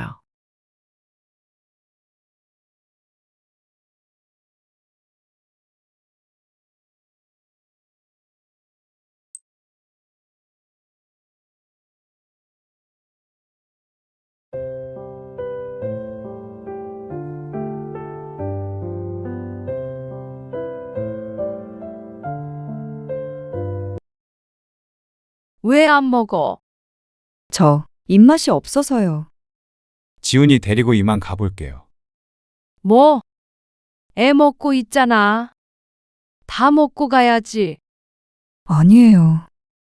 너희 혹시 아까 더럽네 어쩌네 했던 것 때문에 그러니? 배가 부른 것도 있고요. 어머니 좀 위생은 신경 쓰셔야 해요. 뭐? 너희 설마 그럼 반찬 해오지 말라는 것도? 그런 게 아니고요. 알았다. 반찬도 이제 안 해주고. 밥도 안 차려주면 되지? 어머님, 그런 게 아니에요. 어머님이 해주신 음식 맛있어요. 엄청. 그런데 저희 비위가 조금 약한가 봐요. 좀만 더 신경을 써주시면 어떨까 해서 말씀드렸던 거고요. 이러니 저러니 해도 결국 내가 해준 음식은 더러우니까 비위상해서 못 먹겠다는 거잖아? 오늘 이야기 속 주인공은 68세 서순애 씨입니다. 그리고 그녀의 아들과 며느리에 관한 이야기이죠. 서 씨는 젊어서부터 음식 솜씨가 무척 좋았습니다. 20대 때부터 오랫동안 식당에서 일을 하다가 40 중반에는 식당을 차려서 운영하기도 했습니다. 지금은 집에서 쉬고 있지만 주변 사람들도 김장 때만 되면 서 씨에게 돈을 주고 김치를 사 먹기도 했습니다. 그런데 그렇게 솜씨 좋은 서 씨가 한 음식을 며느리는 손도 대지 않았습니다. 비위생적이라는 이유를 들어서 말이죠. 어처구니가 없었습니다. 깔끔하기로는 둘째가라면 서러운 사람이 서 씨 본인이라고 생각했습니다. 그런데 그런 서 씨가 주는 음식은 손주도 못 먹게 막아버리는 며느리. 가족들 앞에서 공개적으로 망신을 준 며느리를 서 씨는 도저히 용서할 수가 없었습니다. 그동안 며느리가 서운하게 하더라도 젊은 사람들이 다 그런 거다 하고 이해하며 살기 위해 노력했습니다. 하지만 그런 서 씨의 노력은 다 소용이 없는 것이라는 걸 너무 뒤늦게 깨달았습니다. 서 씨는 며느리와 아들과는 다시는 보지 않기로 결심했습니다. 서 씨는 아들이 하나 있었습니다. 아들은 결혼해서 아이도 하나 낳았습니다. 그리고 서 씨는 아들 며느리와 사이가 퍽 좋은 편이었죠. 서 씨는 그게 다 서 씨의 희생 덕이라고 생각했습니다. 아들 며느리를 위해서 많은 노력을 했습니다. 물론 억지로 그런 것은 아니고 자식을 사랑하는 부모의 마음이었죠. 새벽 6시. 서 씨는 벌써 부엌에서 분주하게 움직이고 있었습니다. 식재료를 다루는 손놀림은 빠르고 능숙했습니다. 아, 맞다. 우리 며느리가 좋아하는 시금치 나물 만들어야지. 그리고 우리 소주 좋아하는 멸치볶음. 서 씨는 콧노래를 부르며 반찬을 정성스럽게 준비했습니다. 아들 김민용과 며느리 강서현 그리고 5살 손주 지훈이를 위한 마음이었습니다. 평생을 가족을 위해 살아온 서 씨에게는 자연스러운 일상이었습니다. 오전 11시쯤 되었을 때 서 씨는 커다란 보자기에 반찬통들을 정성스레 싸서 아들의 집으로 향했습니다. 따로 연락은 하지 않았습니다. 매주 토요일 아침이면 자연스럽게 서로 그런 줄 알고 있었습니다. 무거운 가방을 들고 집까지 찾아가는 것도 힘들었지만 서 씨의 발걸음은 가벼웠습니다. 오셨어요? 잘 있었니? 네. 들어오세요. 며느리가 문을 열어주며 보자기를 받아갔습니다. 묵직한 보자기를 들더니 다소 놀란 표정을 지었습니다. 어머님, 뭘 이렇게 많이 가져오셨어요? 옅은 미소를 띠며 말하는 며느리에게 서 씨가 대꾸했습니다. 내가 다음 주에는 못 오거든. 그래서 넉넉하게 준비했지. 아, 무슨 일 있으세요? 시골에서 손님이 와서 말이야. 아, 그래요? 그러자 며느리의 얼굴이 다소 밝아졌다고 느낀다면 착각인가 싶었습니다. 서 씨는 자연스럽게 며느리의 부엌으로 들어갔습니다. 점심 아직 안 먹었지? 네, 아직이요. 잘 됐다. 내가 해온 반찬에다가 밥 먹으면 되겠네. 그런데 그 소리를 들은 며느리가 어색한 미소를 지으며 말했습니다. 아, 그거는 지훈이 아빠 오면 같이 먹는 게 좋지 않을까요? 지훈이 아빠는 어디 갔는데? 잠깐 일이 있어서 나갔어요. 저녁 때 돼야 돌아와요. 그러면서 냉장고에 있는 반찬을 몇 가지 꺼냈습니다. 저희 먹을 거는 제가 요리해서 대접할게요. 번거롭게 뭐 하러 그래? 그냥 이거에다가 먹지. 에이, 어머님이 저희 위해서 음식 해주셨는데 저도 뭐라도 해드려야 마음이 편하죠. 그 말을 들은 서 씨의 얼굴에 웃음이 피었습니다. 며느리 하나는 잘 본 것 같다는 생각이 들었습니다. 이렇게 살갑고 시부모에게 잘하는 며느리가 요즘에 흔한가 싶었죠. 며느리는 그렇게 말하고 서 씨가 가져온 보자기를 통째로 냉장고 한켠에 소중히 넣었습니다. 그 모습을 서 씨가 뿌듯하게 지켜보았습니다. 서연아, 그 안에 시금치도 있고 멸치볶음도 들었어. 지훈이 꼭 챙겨 먹여. 서 씨는 며느리가 요리하는 것을 구경하며 말을 걸었습니다. 아이고, 얘 좀 봐. 물 아까운 줄 모르고. 네? 그런데 며느리가 요리하는 걸 보니 젊은 사람이라 그런가 요령이 없어 보였습니다. 이런 거는 그냥 행주로 한번 싹 닦은 다음에 다음 요리하면 돼. 뭐하러 수세미에 거품 내서 일일이 닦고 있어? 어차피 음식했던 후라이팬인데. 서 씨가 싱크대에 걸쳐 있던 행주로 후라이팬에 묻은 기름을 싹 닦아주며 말했습니다. 그러자 며느리가 옆에서 숨을 들이키는 소리가 났습니다. 행주로요? 그래야 깨끗하지. 어쩐지 며느리의 표정이 좋지 않았습니다. 서 씨가 다시 식탁 앞에 앉았는데 웬걸 서 씨가 닦아준 후라이팬을 며느리가 다시 수세미로 닦고 있었습니다. 그렇게 하지 말라는데도. 아, 저는 이게 좋아서요. 어색한 표정을 짓는 며느리를 보며 서 씨가 혀를 찼습니다. 하지만 더는 말을 보태지 않았습니다. 젊은 사람들이 다 그런 것이라고 이해하려고 했습니다. 서 씨가 젊었을 적엔 상상도 할 수 없었던 일인데 말이죠. 그렇게 서 씨는 며느리의 집에서 점심 식사를 하고 집으로 돌아왔습니다. 그러고 나서 밤이 되어 잠에 들기 전에 아들에게 전화를 걸어보았습니다. 반찬은 잘 먹었어? 네? 아, 어머니가 주신 반찬이요. 아, 네. 그래. 맛있게 먹고 2주 있다가 또 해다 줄게. 아, 근데 어머니 힘드니까 안 그러셔도 돼요. 아이고, 됐어. 지훈이 엄마도 일하느라 얼마나 힘들겠어?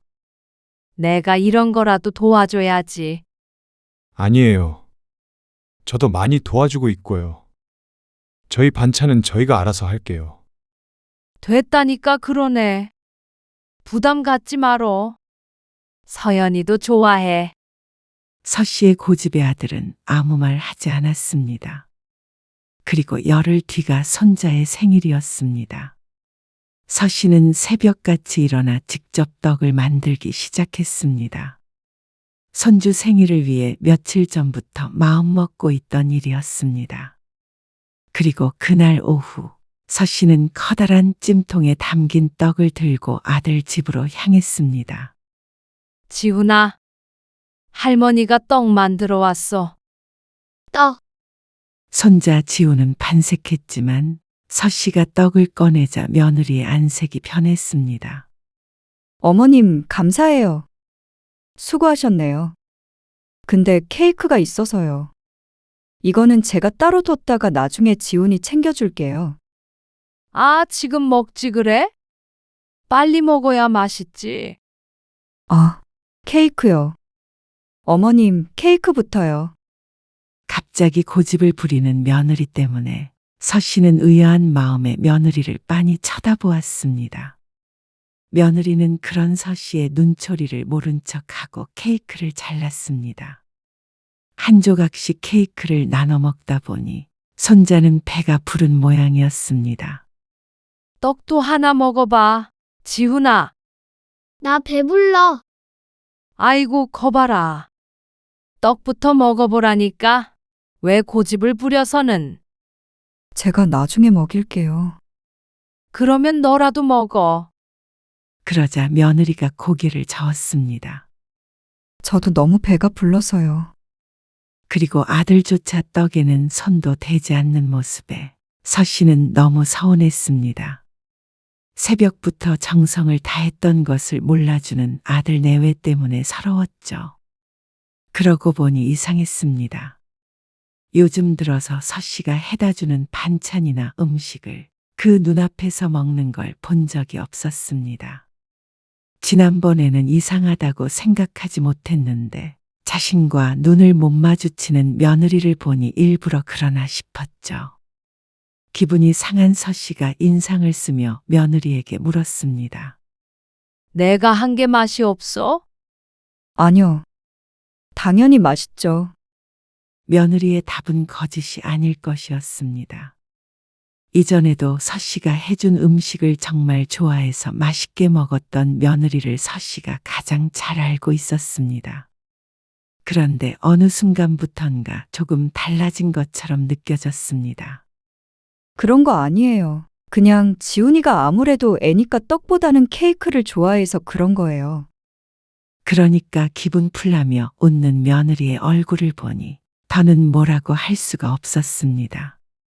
그런데 저녁을 먹고 주방을 둘러보던 서씨가 이상한 것을 발견했습니다. 주방 정리를 하던 며느리가 음식물 쓰레기통을 열어둔 모양이었는데 그 안에 있는 내용물이 문제였습니다. 너 내가 해준 반찬 버렸니? 마침 며느리가 다가오길래 묻자 며느리가 화들짝 놀랐습니다. 아, 요 며칠 밥을 못 해 먹어서요. 그런다고 이 아까운 것들을 버려? 죄송해요. 서씨의 얼굴이 무섭게 굳어지자 며느리가 고개를 숙였습니다. 그러니까 막 부엌에 들어오던 아들이 대신 변명을 했습니다. 내가 요즘 계속 외식하자고 그래서 그래요. 그래서 오래 두니까 쉬어서요. 아무리 그래도 그렇지. 그러니까 잘 못 먹을 때도 많으니까 앞으로 안 해주셔도 돼요. 하지만 서씨는 그 말에 더 상처가 됐습니다. 자신의 도움이 필요 없다는 식으로 들렸습니다. 어쩌면 내가 나이가 들어서 간을 잘 못 맞추나 싶기도 했습니다. 노인들에게 의뢰 있는 일이었기에 가능성이 없지 않았습니다. 서씨는 믿고 싶지 않았습니다. 그날은 그렇게 어영부영 넘어갔습니다. 앞으로는 무슨 낙으로 사나 싶었습니다. 매주 한 번씩 아들네 반찬해주는 것도 힘들지만 보람이 있었는데 말이죠. 그러던 어느 날이었습니다. 며느리에게서 전화가 왔습니다. 어머님, 오늘 지훈이 좀 잠깐 봐주실 수 있으세요? 왜? 무슨 일 있어? 좀처럼 아이를 맡기는 일은 없는 며느리라서 의아했습니다. 오늘 지훈이 아빠랑 아는 사람 장례식에 다녀오는데요. 지훈이는 데려가기가 좀 그래서요. 그래? 알았어. 데려다 놔. 그리고 2시간쯤 뒤에 아들 며느리가 도착했습니다. 그런데 아이를 놓고 가면서 아들이 말했습니다. 지훈이 밥은 먹이지 마세요. 저녁 먹을 시간 전에 올 거니까요. 일단은 고개를 끄덕였습니다. 하지만 내심 아들네가 돌아오면 같이 저녁을 먹을 생각을 하고 있었습니다. 손자와 놀아주며 시간을 보내다 보니 시간이 금방 갔습니다. 나중에 좀 더 나이가 들면 아들네와 다 같이 살아도 좋을 것 같다는 생각을 했습니다. 물론 요즘 젊은 사람들이 그거 원할지는 모르겠지만 그래도 상상만 해도 좋았습니다. 나중에 한번 넌지시 아들에게 물어보자 싶었죠. 그러다가 5시쯤 아들과 며느리가 돌아왔습니다. 거기서 뭐 먹었어? 간단히 먹고 앉아 있다가 왔어요. 그래? 그러면 같이 저녁 먹고 가. 아까 지훈이도 배고프다더라. 그러자 며느리의 안색이 조금 바뀌었습니다. 저희는 집에 가서 먹을게요. 어머님 힘드시니까요. 뭘 그래? 나도 혼자 먹기 싫었는데 잘 됐지. 그러자 며느리는 더는 거절하지 못했습니다. 어머님, 저도 거들게요. 아니야. 거기 앉아 있어. 팔벗고 나서려는 며느리를 서씨가 말렸습니다. 부엌에서 한창 분주하게 요리를 하고 있는데 냉장고 문 여는 소리가 들렸습니다. 이게 뭐야? 그리고 뒤이어 아들의 목소리도 들렸죠. 서씨가 뒤돌아보자 새파래진 얼굴의 아들이 보였습니다. 냉장고에 이게 뭐예요? 뭐가? 냄새가 심해요. 이거 상한 거 같은데. 그러면서 뚜껑이 열려 있는 반찬통을 꺼냈습니다. 그걸 왜 꺼내? 내가 나중에 치우려고 했는데 반찬을 뚜껑도 안 닫아 두셨어요? 일일이 열었다 닫았다 하기 힘들잖아. 그냥 냅둬. 남자가 왜 부엌에 들어와서 난리야? 아니, 곰팡이도 심하고. 정말 주방이 왜 이렇게 더러워요? 어머니, 아들이 괴로운 듯한 목소리로 쥐어짜듯 말했습니다. 뭐가 더럽다는 거야? 서씨는 대수롭지 않게 대꾸하며 음식을 계속했습니다. 그런데 이번에는 며느리가 딴지를 걸었습니다. 어머님, 지금 그 손으로 김치 자르셔요. 응? 무슨 손? 방금 행주 만지셨잖아요. 행주가 왜? 행주가 새카매요. 어머니. 이렇게 더러운 행주를 만지고 김치를 썰면 옆에 있던 아들도 이마를 짚으며 말했습니다. 이게 왜? 행주가 뭐가 더럽다고? 너희 왜 이러니? 저리로 가 있어. 그러면서 서씨는 후라이팬에 묻은 기름기를 행주로 훑어 닦았습니다. 그러자 며느리와 아들 모두 경악하는 표정을 지었습니다. 어머니, 이래서 저희가 이래서 뭐? 아니에요. 서씨는 아들 며느리가 하는 말에 개의치 않았습니다. 아이고, 너희는 참 이상하다. 이게 더러우면 일상생활은 어떻게 하냐? 서씨는 손가락을 쪽빨며 말했습니다. 그리고 그 손으로 김치를 좀 더 꺼내서 썰었습니다. 며느리의 표정이 더 구겨졌습니다. 서씨는 그 손을 행주에 문질러 닦았습니다. 서씨의 싱크대는 무척 혼란스러웠습니다. 음식을 하던 그릇들이 대충 쌓여 있었고 그 옆에 가지런히 엎어져 있는 안 쓴 그릇들도 사정은 크게 다르지 않았습니다. 물때와 기름때가 끼어 있는 그릇들이었습니다. 서씨는 여기서 사용하던 숟가락이나 국자를 이 음식 저 음식 구분하지 않고 사용했습니다. 그 숟가락은 서씨의 입에 들어갔다 나오기도 했고 물기 가득한 싱크대 위에 놓여지기도 했습니다. 바닥에 떨어졌던 식재료도 싱크대 안에 들어갔다가 닦이지도 않고 냄비 안으로 들어갔습니다. 바닥이나 싱크대에도 음식 찌꺼기가 여기저기 떨어져 있었습니다. 파조각, 마늘 껍질, 그리고 정체불명의 국물 얼룩들이 말라붙어 있었습니다. 아주 오래된 흔적들도 있었죠. 자, 다 됐다. 밥 먹자. 서씨는 식탁 위로 음식을 옮기며 뿌듯하게 말했습니다. 식탁은 말라붙은 밥풀이 보였고 김치 국물 자국도 있었습니다. 아이고, 잠깐만. 서씨는 옆에 있던 휴지를 조금 뜯어 건더기만 대충 주워서 버렸습니다. 아들과 며느리는 표정이 좋지 않았고 손자는 밥 먹을 생각에 들떴습니다. 그런데 손자의 입에 음식이 들어갈 때마다 며느리가 움찔움찔했습니다. 차마 말리지는 못하고 손만 올렸다 내렸다를 반복했죠. 너희 안 먹니? 아, 먹어요. 그런데 젓가락질이 참 깨작깨작 거렸습니다. 보는 사람이 다 입맛 떨어지겠네. 맛없니? 아니요. 맛은 있어요. 맛은 있다는 소리가 무슨 말이야? 맛은 있는데 뭐 다른 건 없단 소리야? 아니요.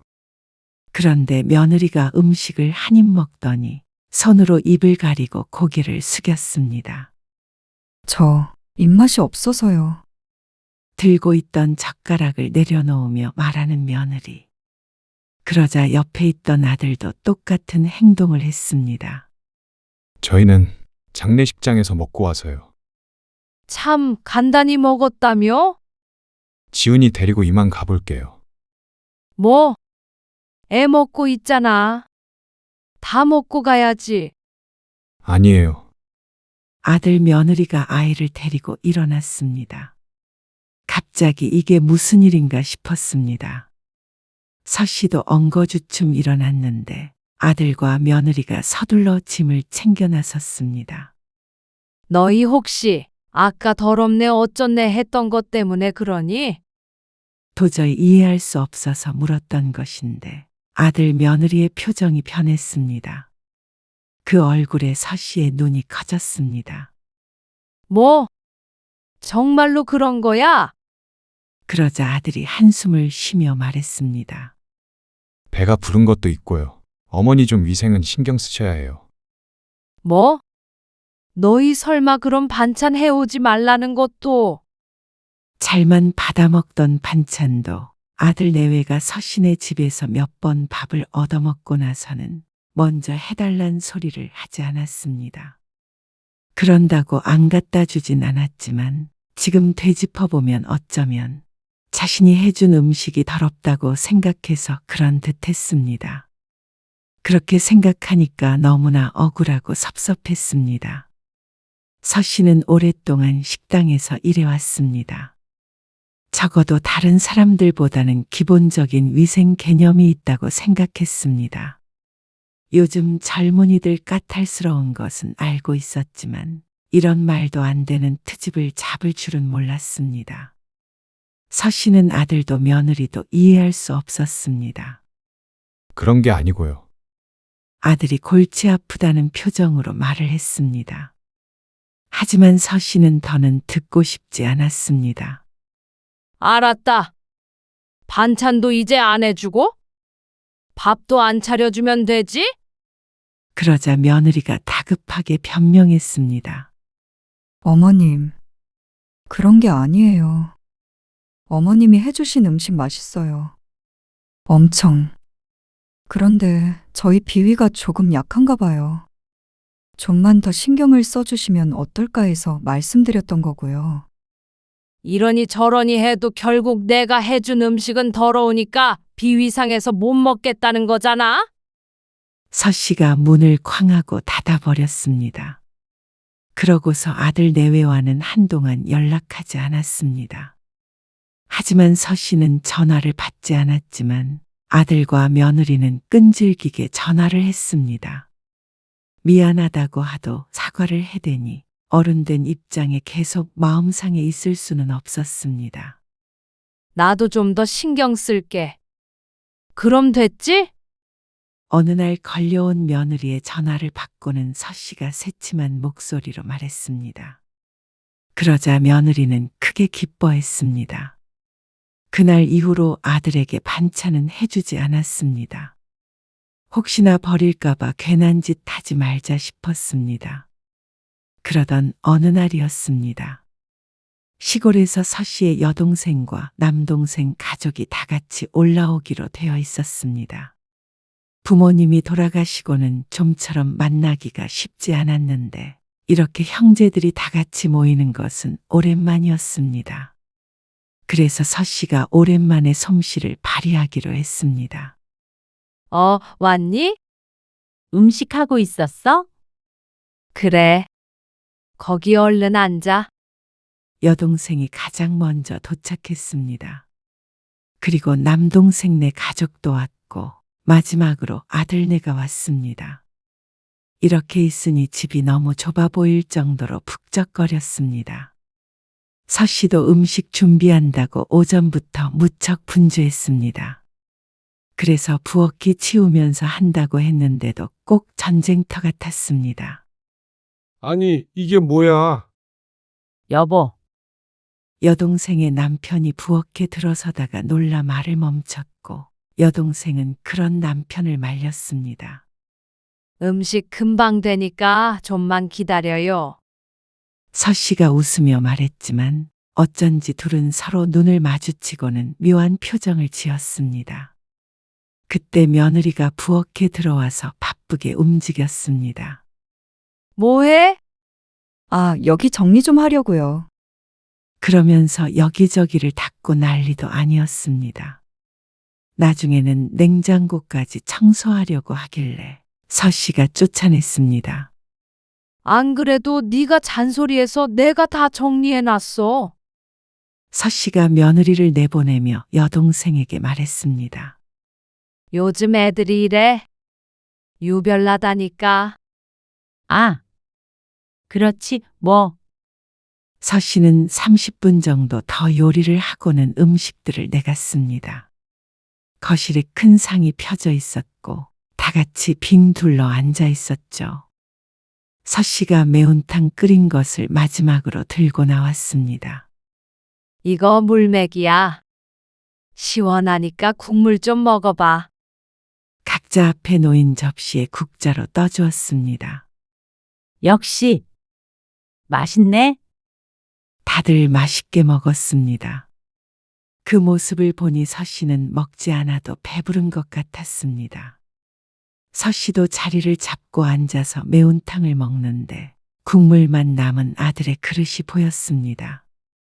국물 좀 먹어보라니까. 아무튼간 국물 안 좋아해. 아깝게 시리. 서 씨가 자리에서 일어나서 아들의 그릇을 들고는 큰 냄비에 부어버렸습니다. 너 안 먹을 거면 다른 사람 먹게 해야지. 그런데 그 자리에 있던 모든 사람이 경악했습니다. 아니, 먹던 걸 거기다 넣으면 어떡해? 여동생이 말하자 서 씨가 어깨를 으쓱하며 대꾸했습니다. 식구끼리 어때? 뭐? 아무리 그래도 침 들어간 걸. 여기 유별난 사람이 하나 더 있다 싶었습니다. 아이고, 안 죽어. 예전에는 다 이렇게 먹었다 어쨌다 대꾸하면서 서 씨가 손가락으로 김치를 쭉 찢었습니다. 이것 좀 먹어봐. 김장이 아주 잘 됐어. 매운탕에 살을 발라 먹으며 서 씨의 입으로 들락날락했던 손가락이었습니다. 그리고 손주를 위해서는 좀 작게 잘라줘야겠다 싶어서 주변을 두리번거렸는데 가위가 보이지 않아서 이로 작게 끊었습니다. 그러고는 밥 위에 얹어주었는데 며느리가 말했습니다. 어머님, 하지 마세요. 뭘? 비위생적이라고 말씀드렸잖아요. 며느리는 아주 작게 중얼거렸습니다. 서 씨의 귀에만 들릴 정도로 말이죠. 뭐라고? 비위생적이요. 자꾸 요리도 그렇고 손가락 빨고. 비위생적이라고? 이게 뭐가 어때서? 서 씨는 괜히 다른 사람들의 시선이 신경 쓰였습니다. 다 같이 모인 자리에서 며느리가 왜 갑자기 일어나 싶었습니다. 이렇게 망신을 주려고 일부러 사과를 했나 싶을 정도였습니다. 그래? 언니, 좀 그래?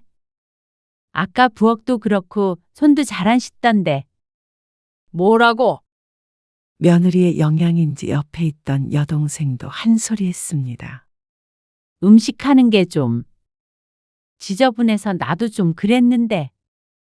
이건 아니지. 언니 아들 먹던 걸 여기에다 넣으면 누가 먹어? 그 소리에 서 씨는 여동생이 아니라 며느리가 원망스러웠습니다. 괜한 얘기를 꺼내서 더러운 사람을 만들어버리나 싶었습니다. 그러니까 여동생도 괜히 음식이 비위생적이라고 생각할 수밖에요. 너 지난번부터 너무한 거 아니니? 아무리 그렇다고 이 자리에서 그래야 해? 어머니, 서연이는 어머니한테만 들리게 말씀드렸잖아요. 그런다고 얘가 한 말이 없어져? 언니 왜 이래? 서 씨는 서러움을 참을 수가 없었습니다.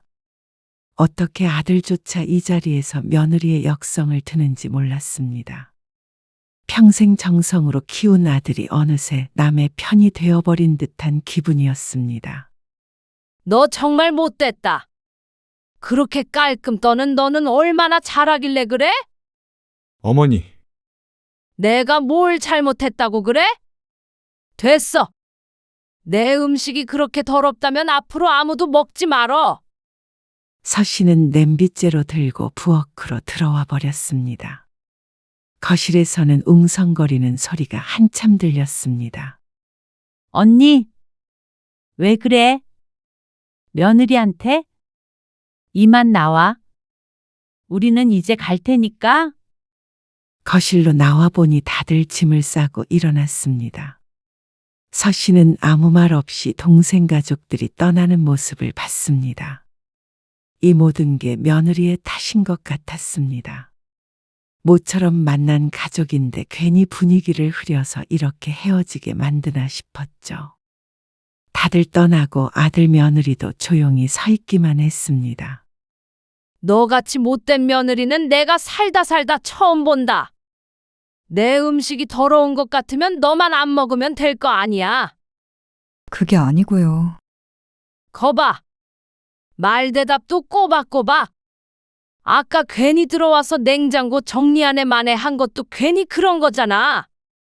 뭐 시위라도 한 거야? 그게 아니에요. 너도 똑같아. 해주면 그냥 받아 먹을 것이지.